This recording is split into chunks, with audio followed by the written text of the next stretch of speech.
Would you believe 1972 was the year when more caravans were sold in this country than have ever been sold in a year since? And there's a reason for that, because this mean old chap, John Wickersham, decided to buy his first brand new caravan. We knew that the next year, 1973, tax would go on caravans for the very first time ever. I remember 1972, so how pleased I was to see that we've got a caravan of that era here. And I want to go inside to just relive the memories all those years ago.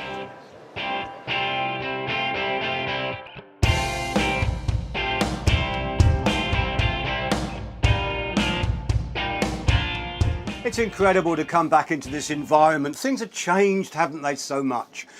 I can see the way it was built is very much like my one was. I couldn't quite afford a Lunar, remember, but it was similar. And the windows, just like these here, were just single glazed. So it was cold in the winter. And the thing that you might have expected, a fire, was not fitted. That was an optional extra which you could add on here. But it didn't have a proper flue, so anything that came out in terms of combustion gases were discharged into the interior. You wouldn't be allowed to do that today. Oh, it was cold in the winter in one of these caravans. A little bit of heat, funny enough, would come from the gas light.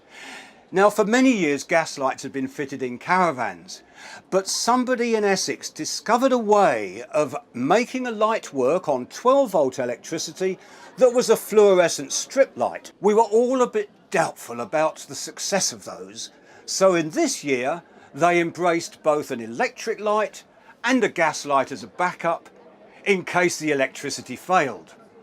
Now, the kitchen was fascinating too. I'm going to go over there and just show some of the things that we had to put up with in those days. For example, it was only a little 2-burner hob, very modest. There was a grill, and I remember I had a grill in my one. But of course there wasn't anything sophisticated like an oven. Who had an oven to bake cakes? Well, we didn't in caravans. And then here we have a fold-out bit that revealed the sink. The operation of the tap was done with something called the tiptoe pump. And this was a newfangled thing which you moved up and down with your foot and the water would come out. No electricity involved. So that was the simple kitchen. And it's interesting that the water could also come out on the other side, because over here in the deluxe models, and this was one indeed, you did actually have a very tiny little wash basin. Oh, but there's no shower.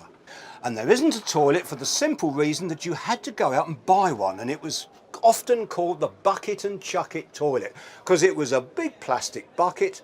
There was a lid on the top and a seat, and unfortunately you could... Oh, look, I'm not going to go any further into this, because this was really basic caravanning. Oh, happy memories.